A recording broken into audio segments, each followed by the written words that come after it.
I think it was a disgraceful performance, and I think it should never be permitted to happen again. That is very good.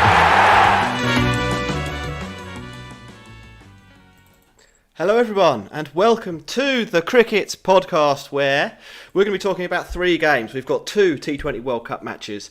Neither of them were great, let's be honest, Dan.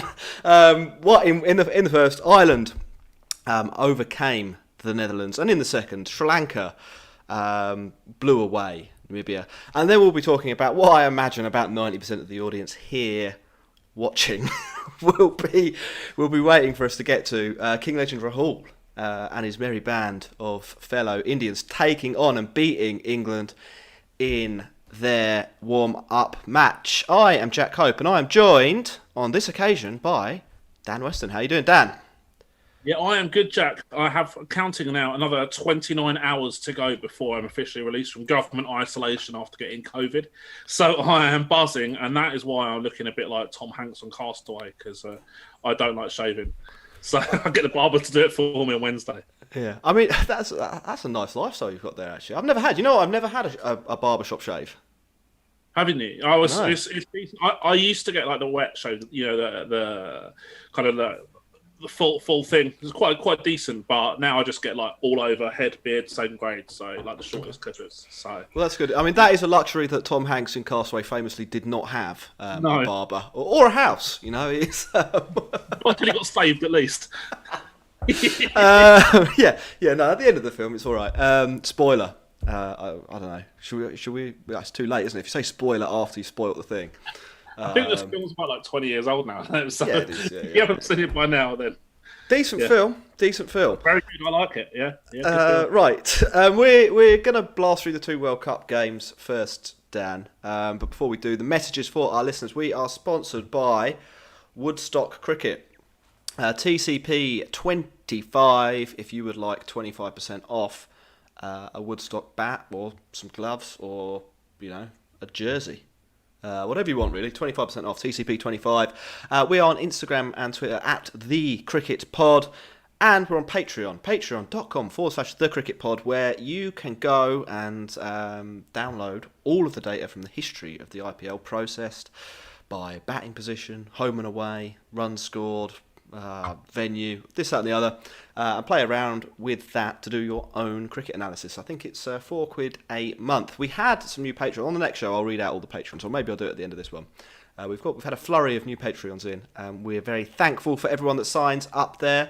Dan, anywhere, we normally say this at the end, but let's do this right at the top. Where can people find you? I've seen you've written a few Substacks recently, so plug that. If you want to see my slating of Bangladesh's batting efforts yesterday, which I didn't write an article, but basically a cure for insomnia, then you can do that at danweston.substack.com, and you can find me on Twitter at SAAdvantage as well. Right, let's get straight into Ireland v the Netherlands then. Unfortunately, Max isn't here, so I can't really be bothered, if I'm honest, to prepare a summary the same way he does. So I'm just going to say the Netherlands lost pretty badly to Ireland. They looked, Dan, overall. I think both of the matches today, you actually saw the difference between a couple of fully professional teams that are at the lower end of the major nations, if you like, but are major nations playing two associate nations that are probably towards the upper end of the associate nation tree. But because of the resources and because of who they're playing on a regular basis, you really saw the quality difference. The best team won here, fundamentally, Dan, right?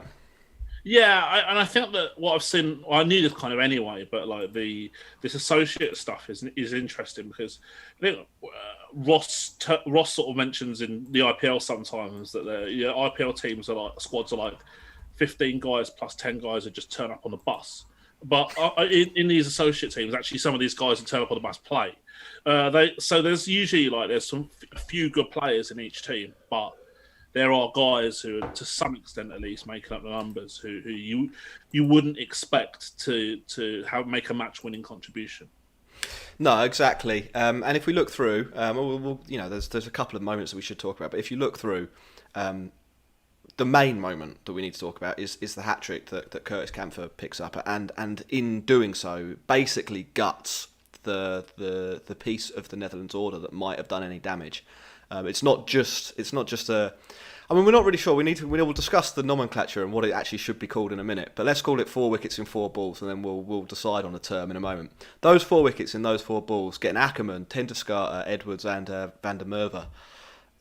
They're 4 pretty big wickets from a Netherlands point of view. To get them 1, 2, 3, 4 for no runs, it's like a normal hat trick on ecstasy. Do you know what I mean? It's there's no way back, is there? Fundamentally, I don't know. I mean, that's the only way to put it. That left Netherlands 51 for 6 at an earlier stage than the Scotland were 53 for 6 yesterday. So there was a way back, but they didn't have any hitters to kind of get them out of the mire, if you like. And that's one of the things that I before the match I went through the Netherlands squad. I admit that because they're not on TV a lot. I haven't watched a lot of them. Obviously, I know Akkers from Leicester. I know ten Doeschate, Van der Merwe, Van Beek, Klaas and Glover, Van Beek are in all from county cricket. But this when I did go through it and did some proper decent research this morning, I found that I just didn't know where their runs were coming from. So I tweeted and said, I think they're a batter short at least. So they've got a guy called Tobias Visse, who I don't think he made the cut for their squad in the end. Now, this guy, he's like, if you're going to have like the Dutch version of Ed Pollock, it's probably as close as you're going to get, basically. And yet they're picking guys who just really don't have the upside. They're not hitters, 10, 11% boundary guys. Even ten Doeschate, I had a discussion with someone on Twitter earlier as well about him. And now people saying, we should have batted higher because you want your best batters to face a lot of balls. Well, actually, in this case, I don't think you do, because his boundary percentages in recent years is extremely low, one of the lowest actually in my database.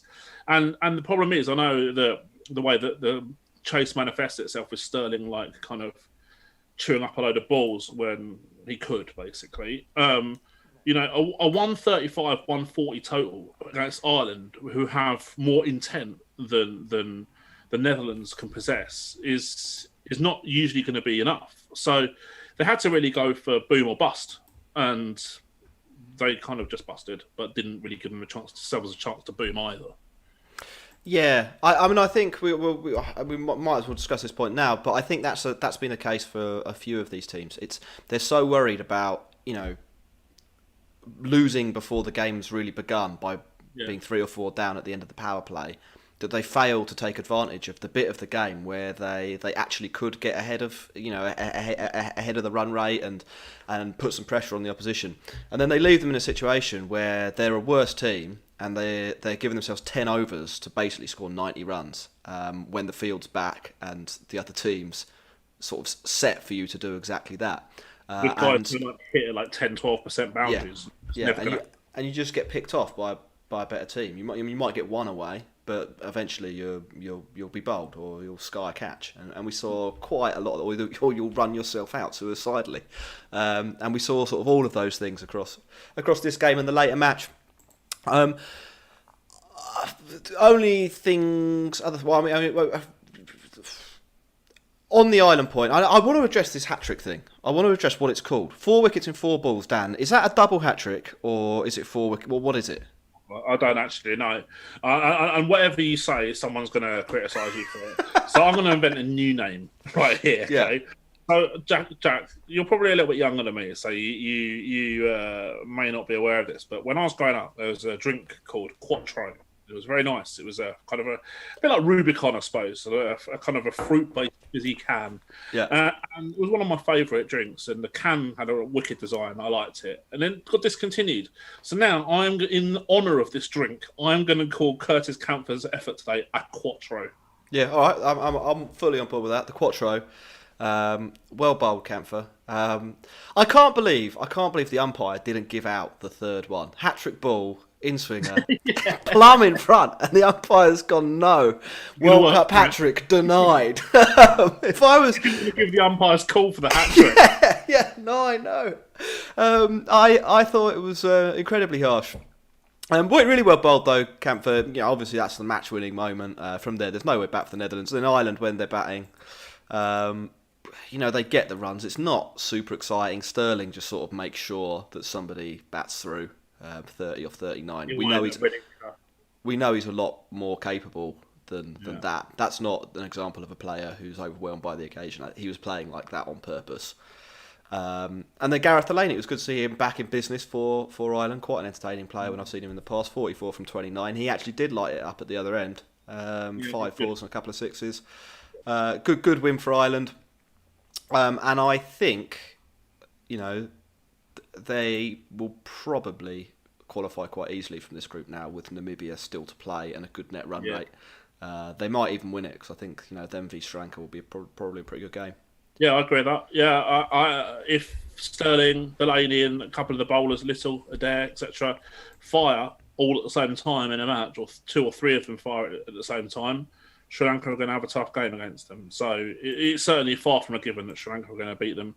I'd expect Sri Lanka to beat Netherlands pretty comfortably, based on 1, today's performance, and 2, the data that I've got on them. And yeah, it's going to be between Ireland and Sri Lanka, I think.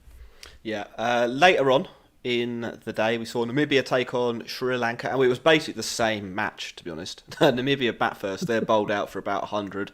The less good major nation, the much better team, who are one of the less good major nations, Sri Lanka, chase it down in 13.3 overs, so slightly quicker than Ireland, for a really easy win. And what I thought was notable in this match, Dan, and we touched on this a little bit, was that there was a big difference in quality between the best Sri Lankan players and the Namibian players. We've talked. I mean, I don't think either of us rate Sri Lanka too highly as a cricket team, no. But they do have 4 or 5 players that are serious business, that can get gigs in the IPL and stuff like that. Namibia have got nobody close to that. And when Kamara and Kamara were bowling to the Namibian batters, it was clear that they didn't really know what they were doing. In the nicest possible way, they were just a little bit out of their depth against that high pace, weren't they? Yeah, and it's interesting because in the sort of last couple of months, Namibia have been playing a lot of warm-up matches against, I think, South Africa A and Titans, and had some good results in those matches. So the fact that they've struggled today perhaps was a little bit more of a surprise than I think a lot of people thought. But you're right, though. I mean, you look at their team and you think Erasmus or Visa are going to be the keys to them getting a decent total, maybe. Yeah, maybe Smith to some extent as well. Yeah, so the 4, 5, 6. But the problem is that if they hit 5 boundaries in their entire innings, that's a big problem.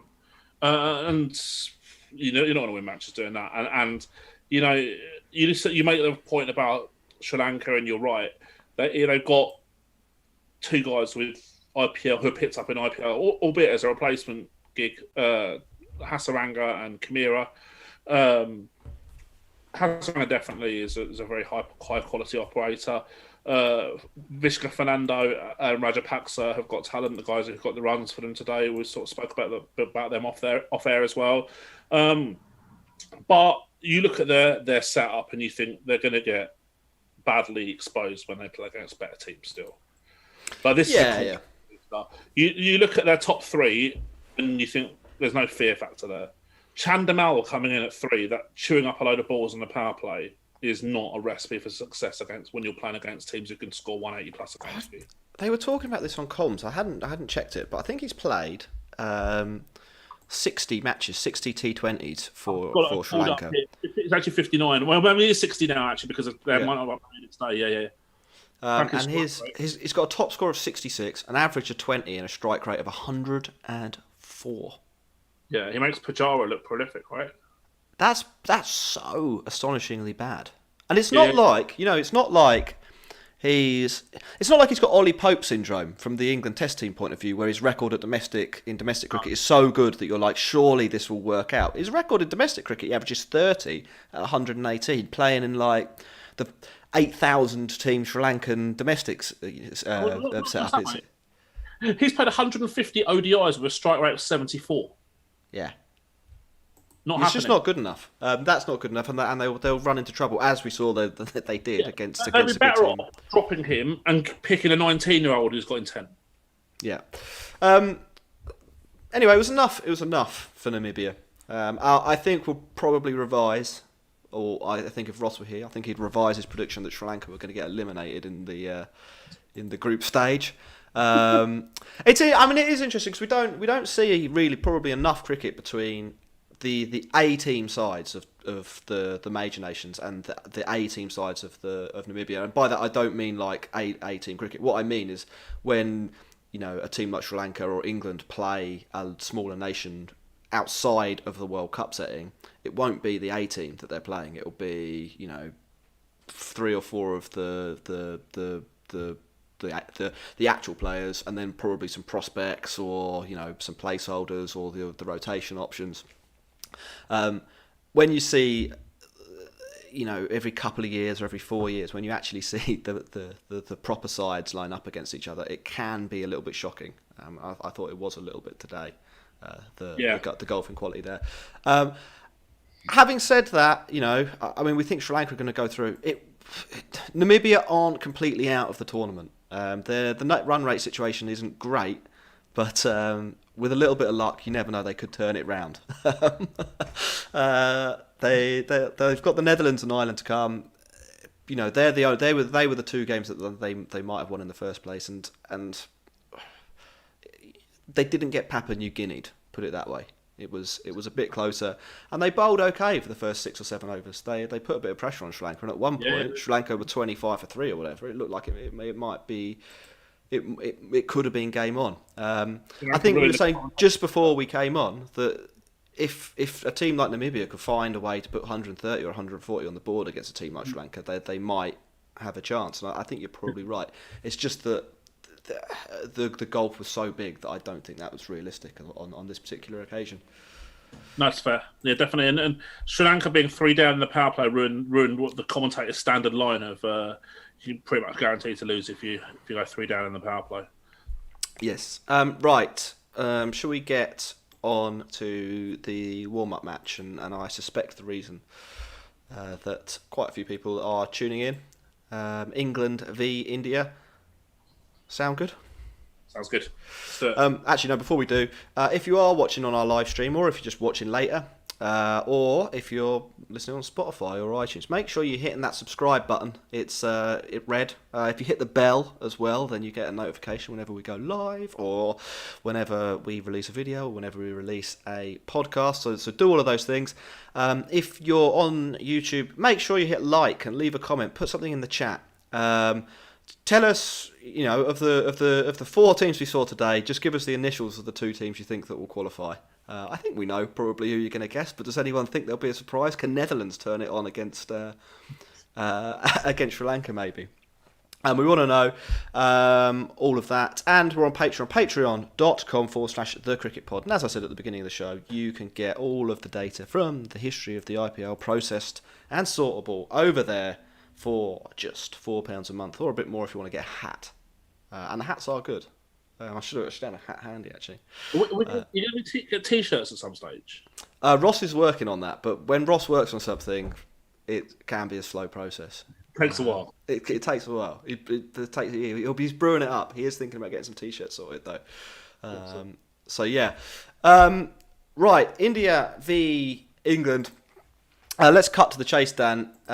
England lost this match. They started off, with the bat, but I think there's a tale in a sense of both teams showing off what they're capable with the bat and showing where there might be a little bit of frailty with the ball. First of all, Dan, 188 is what England managed to score. How did you rate their innings, and how did you rate the batters as they shaped up today? So 188 looks pretty competitive. The boundaries look small though. I think was it at the ICC Academy ground? It was, yeah. I think it was where the under 15s normally play. Yeah, because I was actually next door to it the other day, last week at the when I was for the T10. We done some trials in the indoor centre, Moeen Ali obviously kind of put the gloss on the innings with a cracking knock at the end. That was really good from him. But the problem is now he's probably going to be seen as a finisher when actually he should be batting at 3 instead of Milan. Wrong game to impress. But again, I mean, I feel like a broken record. I know we speak about this a lot, but like, what is Milan doing in this team? Honestly, it's a good question. I don't know if he'll be in the team because there's somebody else who wasn't in the team today who probably shouldn't be in the team, who will be back in the team for the actual World Cup. You'd think. Looking through the order, Jason Roy leading off with Butler. Both of them were all right. Milan's 18 off 18 really sticks out though when you look through the rest of the order. Anyone to face more than two, or anyone else to face more than 2 balls struck at least 130. He's 18 off 18. Not just that, he actually had a fairly quick start as well. Yeah. So he's slowed down. I just can't see in these circumstances, in these venues, his weakness against spin being anything other than a massive target sign for any semi-competent opposition. And it's almost like, to be honest, you sort of don't even want to get him out. Just let him let him bumble along at a run or 1.2 runs per ball, keeping Johnny Bairstow out of the middle and keeping Livingston out the middle and keeping Moeen Ali out the middle. I mean, we were talking about Delhi, weren't we, against who do they play? KKR in the IPL. Well, effectively the semi-final of the IPL, and how Rishabh Pant and Hetmeyer didn't make it to the middle because Stoinis and that were clogging it up. It's a similar thing here. If I was the captain of the other team, I'd be like, well, let's just feed him 8 overs of spin. Well, it's good tactical drops, isn't it, as well? Yeah. No, I mean, it's relative. The relative abilities of those players in these conditions. I think it almost isn't at the stage where you should be thinking tactical drops. What did you think about this batting lineup, though, sans Morgan? I thought, taking Milan, leaving Milan aside for a moment here, I actually think it balances up much more. Well, I think there's much more balance to it, and I think if you swap like Moeen Ali for Dawid Malan, and I don't know, found another player there, I think that would be a really solid top 5. Roy, Butler, Ali, Bairstow, Livingston. Yeah, absolutely. Or you just stick someone like Joe Clark in at 3 instead of Milan, and life's probably pretty good as well. Or the guy who shouldn't be named, Alex Hales. The man who should be. Actually, someone was pointing that out in the chat. As you said it, Aditya, Hales better than Morgan and Milan combined. And he's probably right. Genuinely. I'm not arguing with that. Yeah. Bowling wise for India, we saw Jasprit Bumrah really good again and really good at the death. That Yorker, unbelievable. Yeah. So he's on Bairstow. Yeah. Well, I mean, that's what he can do, isn't it? He's a special bowler, and that we were talking earlier about how Kamira and the other bloke whose name I mentioned, were too much for the Namibian teams. Or the Namibian players. Bumrah, when he's bowling at his best, is too much for other elite cricketers. It's like another grade above what these he's like Sri the Lankan Messi players. Fast bowlers. Yeah. That's actually probably a pretty good analogy. There's not really anyone I think that touches him so consistently. You get players who have like a good IPL, like Norkia or whatever this year, but fundamentally, Jasprit Bumrah he'll come back next year. He'll be good at this World Cup. And he'll blast through teams in Test matches as well. It's just the complete package. It's really astonishing, and he was great again.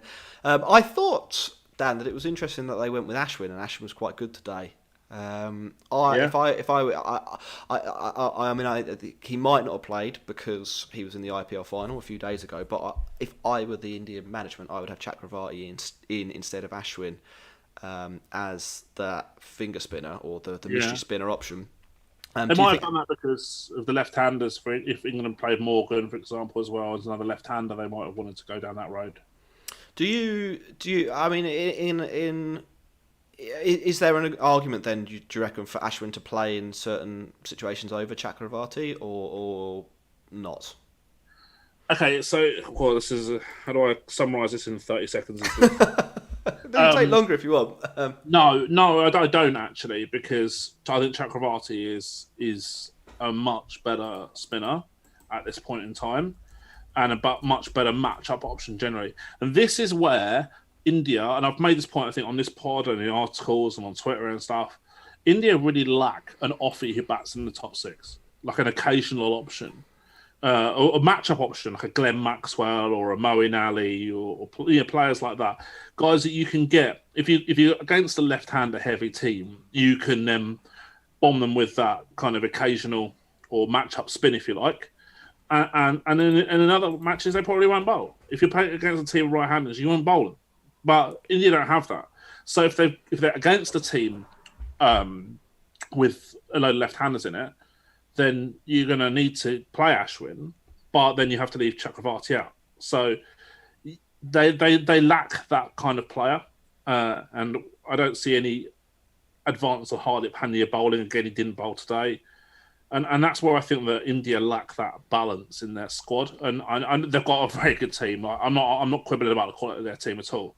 But they've got basically 6 batters and 5 bowlers. Yeah. That's not a winning formula generally in T20 cricket. Now, it may well be that they're going to win the tournament because their player quality is so high. And that's very, very, very, very possible. But that's because when you have, and I learned this actually from working more and more. I work with teams.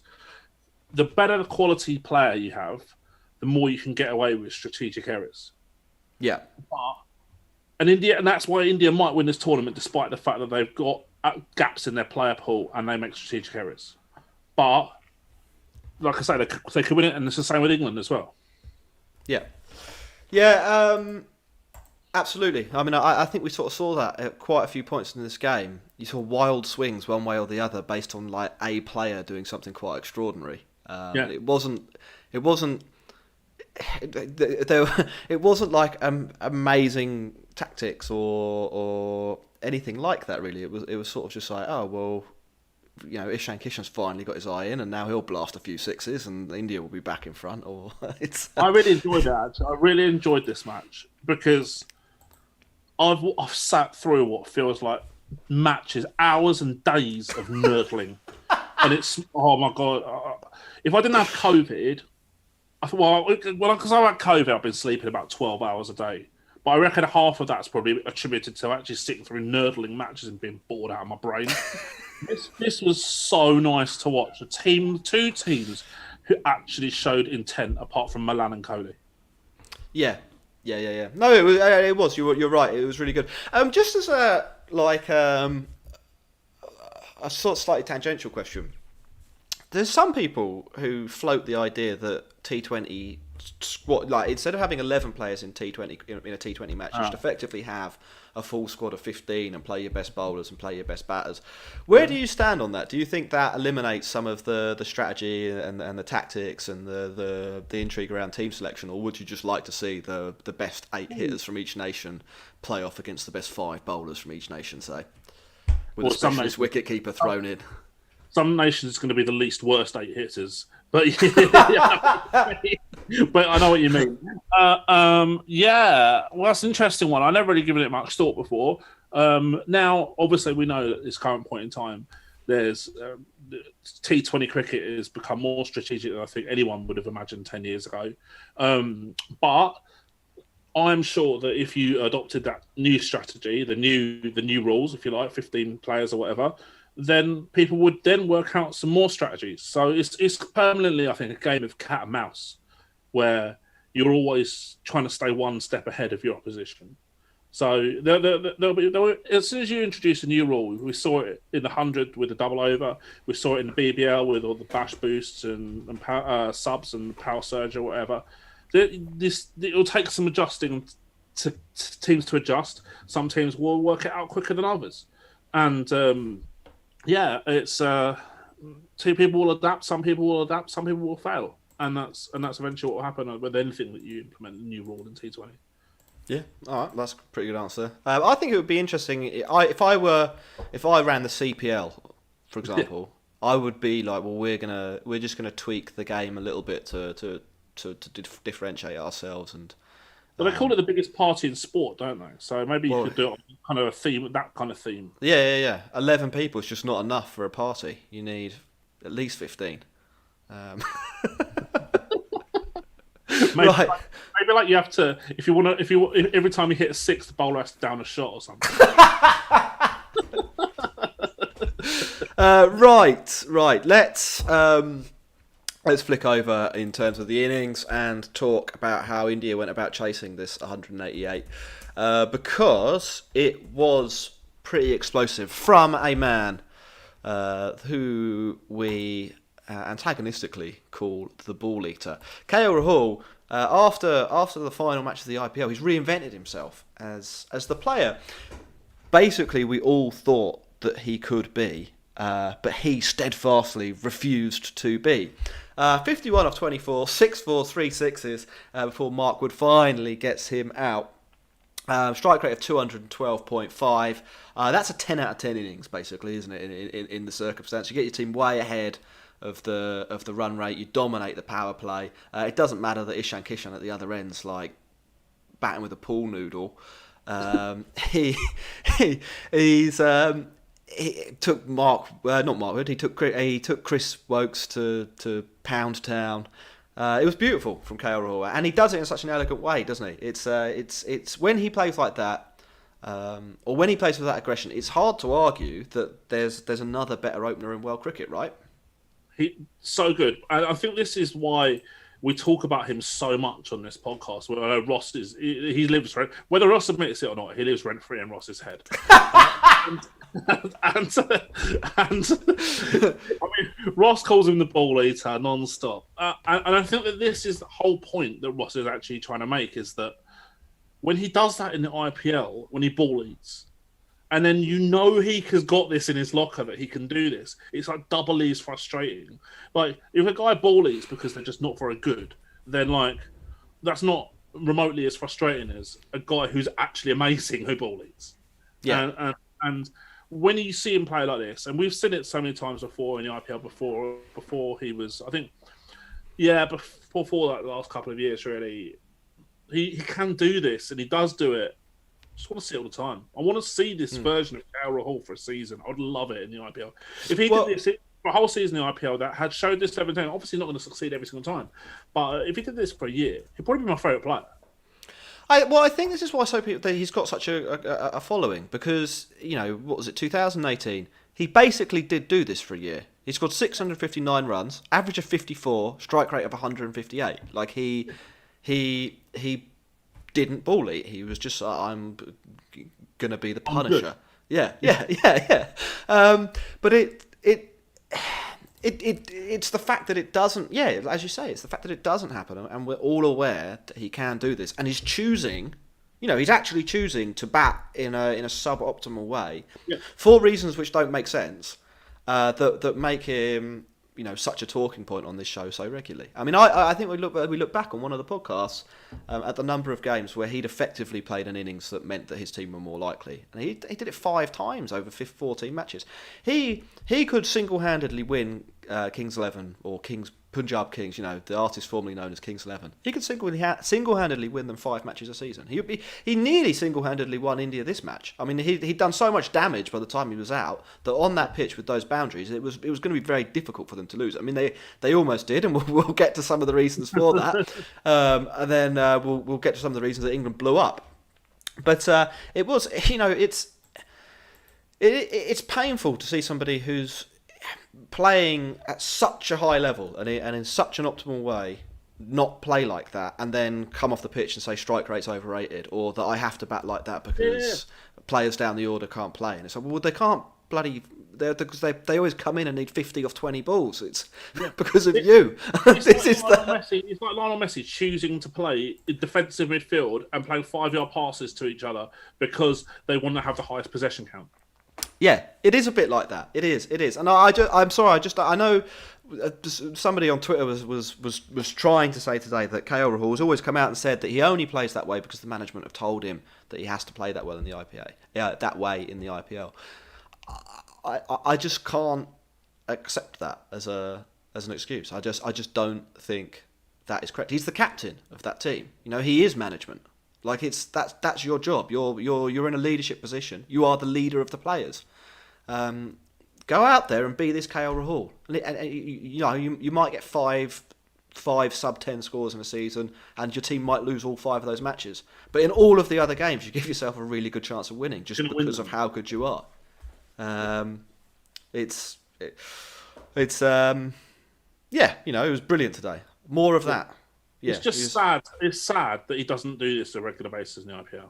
That's effectively what we're saying. If he plays like this in this tournament, he'll be player of the tournament, and he'll be the best player in the tournament. He won't just have won player of the tournament. He will, he'll obliterate the competition. Yeah, evidently be the best player. And it's not. The thing is, it's not. You could argue. We're picking an innings here, and we're just saying, oh, he'd be great if he played like if in every game he scored at 220, he'd be great. Well, obviously he would, but it's the aggressive intent that is the point we're making. It's at no point was he thinking, I need to rotate the strike here, or I need to be here in 5 overs time. It was, I need to hit the next ball for 4 or 6. And when you're as good at cricket as he is, there's a really high chance that you'll pull it off. And England didn't really know what to do with it. They were shell shocked effectively by the ability, or by how good he was. Moving through the innings, Ishan Kishan 70 or 46. It took him a while to get going, but fairly well batted overall, you'd probably say, until he retired. I like the way he accelerated, and for me, he's one of the highest potential young players in the world. So. Yeah. Was delighted to see. Obviously, came back into the Mumbai team after being absurdly dropped halfway through the comp.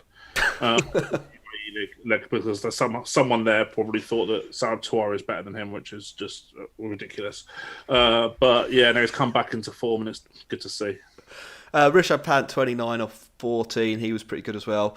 I think India might have a little bit of a problem in this area, though. Similar to England, is their captain an issue? In that they can't drop a player who they have better options for.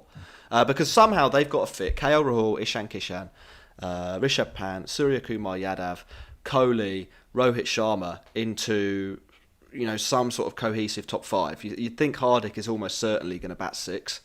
So how does that work? It doesn't. Yes. It's like Morgan. It's exactly the same. He could play 100 innings of less than 10, and they'll still play, because that's what happens in cricket.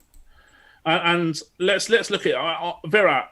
I think it's fair to say is not as good a T20 batter as he was a few years ago. I don't think anyone can debate that. Stats wise, you can't debate that. His boundary hitting numbers are extremely low, and I think he said today that he's going to bat 3 in the World Cup, which. I think that's a recipe for disaster, because if he comes in after a fairly slow start outside the power play with the spinners on, he's not going to accelerate. We know that he takes a lot of time to get going against spin. Now that's a big problem. That is a huge problem. Now the positive for India is that I think they've got better bowlers than England, so you can get away with chewing up a bit more if you're Virat Kohli than you can if you're Dawid Malan. And that's the whole problem with these kind of players and anchors. I think someone on Twitter earlier put a question on there about anchors and whether there's still some merit towards them or whatever. And for me, it all depends on your bowling attack. England, and we saw it again today, even though the pitch was pretty small and they had to contend with you, their bowling is poor. Their bowling is at this elite world level. It's worse than India. It's worse than Australia. It's probably worse than a couple of other countries. Pakistan definitely as well. Yeah. They're going to leak boundaries. They're going to leak boundaries against a lot of teams. Okay? Now, if you're leaking boundaries, you can't afford an anchor. You cannot afford an anchor. Because we know that the boundary percentage is massive in cricket, in T20 cricket. So if you've got a guy chewing up 25 balls to 25 runs and your bowlers are leaking over 20% boundaries on a regular basis, good luck with that. It's not going to happen. You're not going to win. 81% of games are won by the team that hits the most boundaries. It's a little bit higher if you do it from percentage count as well. Yeah. And if you win the boundary percentage count and you win the 6 percentage count, you pretty much never lose. Yeah. Well, there we are. That's the So why on earth you wouldn't gear yourselves up to maximise that potential? Goodness only knows. But you see it a lot. You see teams like Delhi pay 7 crore for Shreyas Iyer. You see Sunrisers pay 11 crore for Manish Pandey. These guys do not help you win the boundary count. So look at someone like Kane Williamson, right? So he's a little bit different. I don't call him an anchor, I call him a facilitator. But he hasn't been able to facilitate Sunrisers, but he facilitates New Zealand pretty well in that he facilitates everyone else's opportunities to maximise their boundary percentage because he's there. He's the staple presence. But you don't need this facilitator at Sunrisers Hyderabad. You need hitters at Sunrisers Hyderabad because they've got a load of anchors already. So there's no point. And this is the same with Malan. It's not necessarily that he's a bad player, but he's not the right player for England because their bowlers leak boundaries. Yeah. That's the key point. When you've got but Bumrah, you think, but fundamentally here, they because they've got Bumrah, because they've got Chakravarti, because they've got Bhuvi if he comes back into form, then they can afford somebody who get away with Kohli a bit more. Yeah. Well, there we are. I think that answers Cricknell's message from Twitter. We're just going to run through the Twitter and Patreon questions, and then we'll do final thoughts. Dan, is that Coca-Cola? Yeah, go for it. We're talking about Kohli. I don't really think that he falls into this bracket yet. He may well do in a year or two. Morgan definitely does. Chris Gale, I think, does. David Warner, I think, does. He got first baller today in a warm-up match, by the way, if for listeners who didn't see that. These guys are what... And Tender Charter for Netherlands as well. Kevin O'Brien may be the same too. Legacy picks was what I called them. They're legacy picks. Because they've been in the setup for so long, they get picked no matter how badly they're doing right now. I think that's the whole Pakistan selection policy summed up in one sentence there, Dan. I haven't even gone to Pakistan players. I just don't know why international teams are so wedded to these guys who've done well for them in the past when these guys are so obviously declining. It's like if England football team had the same mentality, we'd still have Wayne Rooney and Michael Owen up front. Well, they were good players, mate, weren't they? In fact, England actually did do this at a major tournament, though. They had Wayne Rooney, and he was playing holding midfield because they couldn't bring themselves to reorient the whole structure around Harry Kane, who'd broken through at Spurs. They did it for the next tournament. They got to the semi-final of the World Cup, and then the tournament after that, they make the final of the Euros. They ditched that strategy, yeah. Yeah, there's obviously there's some player development that happened in that time too. So it's not just as simple as Wayne Rooney, and it won't just be as simple as ditch Kohli, win the World Cup. But it happens a lot in sport. I think people get emotionally attached to these legends, and happens in the IPL so often as well. Yeah, Dan, I'm just going to go through everything we got on Twitter because I think that's what we said we would do. So Mask asked, Danny wanted to ask you about this during the IPL but forgot. Can defensive, i.e. a strong 5 or 6 bowler setup plus anchor-heavy batting sides, succeed in the long run in a league format? How does it compare to an attacking side with okay bowling and deep power hitting lineup? So you touched on that a little bit there, Dan. Is it... I mean, obviously the best thing to do is to have good bowling and good power hitting. But say you can only have one of those, which is most effective, and how would you structure a side? I probably would go bowler heavy if I had to choose one. I mean, you talk about having the ideal scenario of both, but that's generally difficult to achieve because in franchise cricket at least, because the level budget for each team. Or you got to pick players from specific brackets in each team in drafts and stuff. Ensures that generally you can't get 11 world class players in your team, so you're going to have to take a hit some way, shape or form. It's really difficult to have a perfect lineup. Now, bowling I'd probably just about favour because it takes a bit more variance out of the equation. If you're batting heavy, then there's a little bit more variance involved.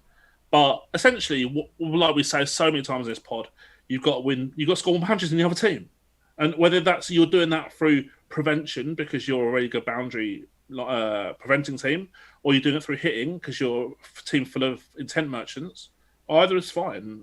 Just have that objective in your mind and do it. It's not difficult. Well, I say it's not difficult. Teams seem to make it a lot more difficult than it actually needs to be. On the chat, we've had a super chat in from someone, well, from Adash, who I think sort of stirring things a little bit. Should Virat Kohli retire from T20s because he's boring and slow? So I think that's sort of summarising the discussion we were just having. I think he'll retire from international T20s after this tournament. Yeah, yeah, I think so. I don't think he'll carry on without the captaincy. I've got no view.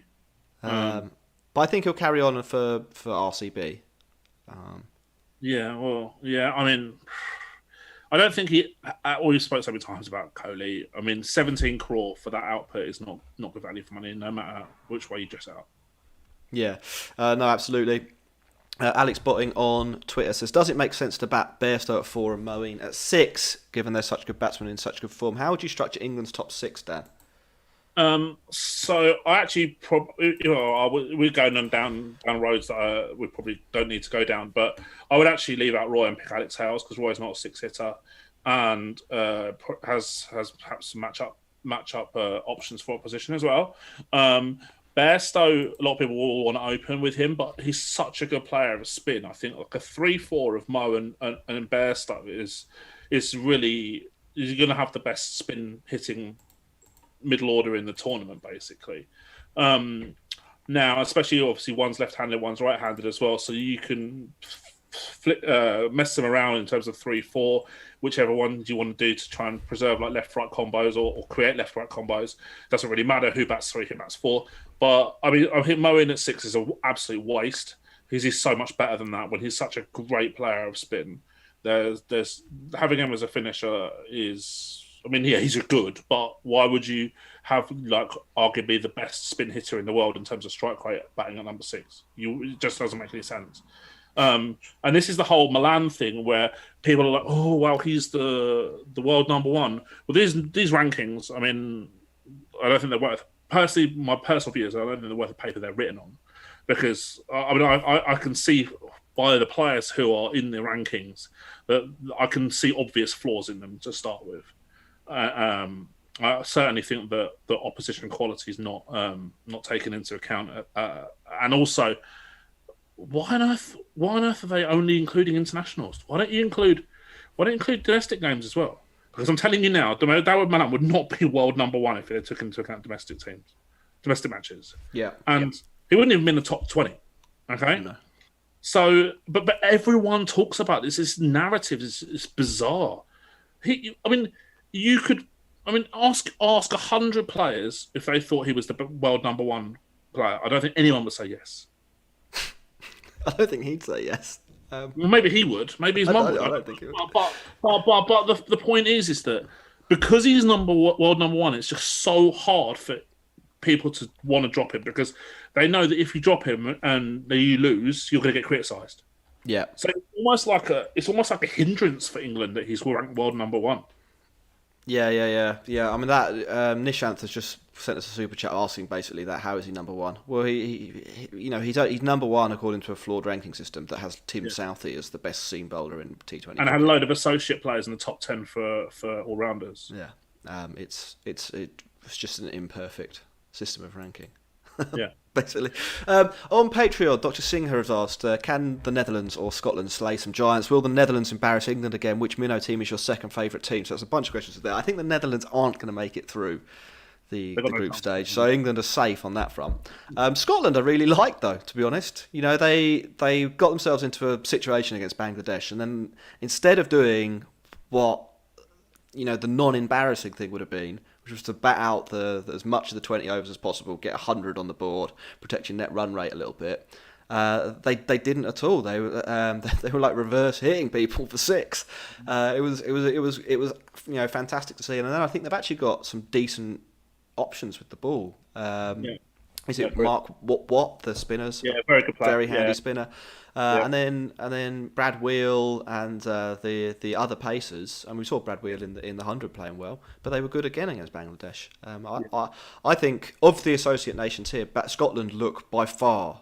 Obviously, it's just one game in, and there's a lot of caveats and stuff, but they look by far the most well organised and the smartest team.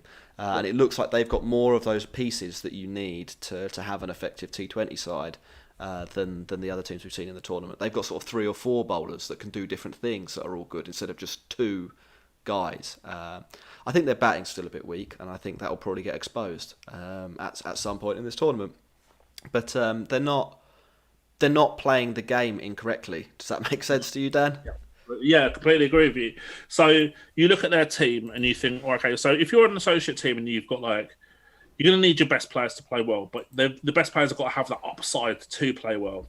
You look at their batting and you think, okay, well, Munsey's a strange player because he's done pretty well, or very well, at associate level, but whenever he's played in county cricket, he's kind of, well, I don't know if he's struggled to step up or what reasons there are, but he hasn't performed really at county level. And he didn't do that well when he played in the T10 a couple of years ago either. So whether there's an issue with that higher step up, I'm not quite sure. But the point I'm trying to make is that this is a guy who could, in theory, against a full member nation, score 70 or 40 balls, which gives you a massive chance of winning a match, even if you're an associate team.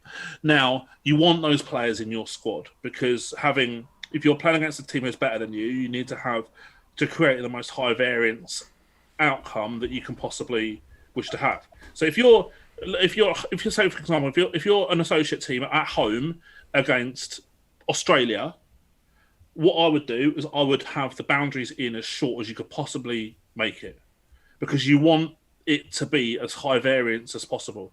If you put the boundaries out as far as they can, you're going to lose because Australia will do better than you because it's going to be lower variance.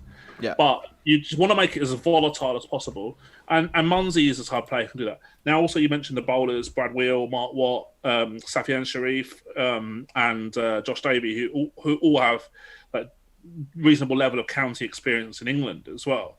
Now, what they've got is they've got a bowling attack that's basically capable of taking wickets up front, and they've also got bowlers who can tie down opposition in the middle overs. So if you can get into a situation where one of your batters fires, maybe it's Munsey, maybe it's one of the other guys, and then you get the opposition 3 down in the power play, maybe 4 down by 10 overs or something like that. That's your recipe for an upset. That's good. I don't see that really from the other associate teams so much. Maybe Netherlands have got an all right bowling lineup, but their batting just fills me with dread generally. But Scotland, I agree, do seem to be the team that look best equipped for an upset. Yeah, they've got a cool kit as well, and we had Ronan on the podcast yesterday. He was a good guy. So they're my second team, I think. I don't really care if England lose. I think it's funny when England lose, and we generally speaking get better viewers. I'm not an England supporter. I've said this to a few people, but it doesn't. People can't get it. I only support the teams I work for. I have no. I disagree so much with England's processes. I'm not supporting them. Yeah. Final one on Patreon, also from Dr. Singh. And by the way, if you sign up to our Patreon, we'll always answer your questions. You just drop us a message, and we'll make sure we get round to it on the podcast. And also all the IPL data is there, as I've said about 5 times on this pod. It's patreon.com/thecricketpod. Get involved. There, Dr. Singer again asking, and this I think is a general question, so I'm going to paraphrase it slightly because it's a little bit long. A lot of commentators, I don't know if you've noticed, will be like South African-born player, blah, blah, blah, for the Netherlands. And I think what Dr. Singer's saying is that seems wrong. Like, why is it a problem if the bloke was born in South Africa, if he's going to go to the Netherlands, play, and make their team better, more interesting to watch, and try and contribute to that nation's cricket? And I probably agree with him. I don't think it really makes a difference, where like it's if people want to be Dutch, then let them be Dutch. It's not or Irish or English. If you qualify for a country, then you're a member of that country, right? Yeah. That's how it works. So I try, and it does irritate me though when people are like, oh well, he's South African, he's not from blah blah blah. It just feels a bit petty. Like for some reason that player's worth less because they're not born in Amsterdam or whatever. When, that's just not how 21st century Earth works.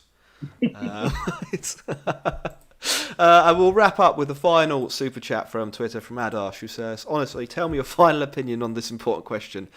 Should Chris Gale stick to Tinder again? Well, I don't know his success rate on Tinder. What's his strike rate on Tinder? I don't know if what his strike rate is, or whether he has, universe boss stats on Tinder at all. I'm not quite sure. But look, Chris Gale has been an absolute legend of cricket for as far as I can remember watching. Well, must be 20 years at least now. I mean, watched cricket a lot before then. He's been a legend in all formats as well. He's been a legend, Test batter. He's been a legend as far as I've been an adult, basically, and I'm 40. So that's incredible.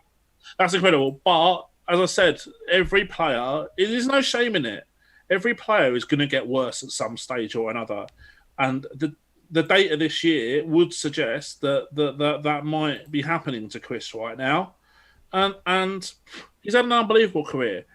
But sooner or later, people are going to have to realise, like I said, these legacy picks earlier, people hang on to them far too long in cricket. And there's too much emotional attachment to a guy who was like amazing 5 years ago or 3 years ago. Oh, that doesn't matter now. It's not important, okay? So you pick the squad who you think is going to give you the highest win percentage chance of winning a match or a tournament.